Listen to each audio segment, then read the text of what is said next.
Hello friends, today in this video I'm going to show you how to fix combase dll missing or not found error in Windows 10 or 11.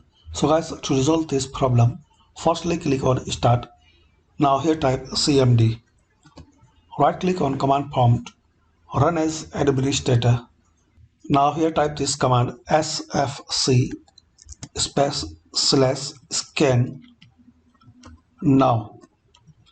So type sfc /scan now, then press enter. Now guys, wait till this process will complete. It will take a couple of minutes.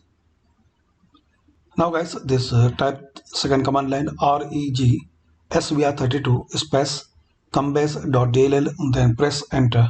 Now type this third command dism /online /cleanup -image /restore health.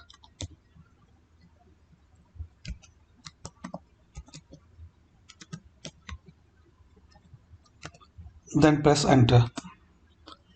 And guys, also this command line will take a couple of minutes, so complete this scanning.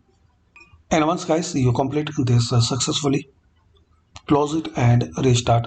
So hopefully guys, using these simple and easy steps, we can fix and we can resolve combase.dll missing or not found error in Windows 10 or 11. Thanks for watching. Please comment this method work for you or not.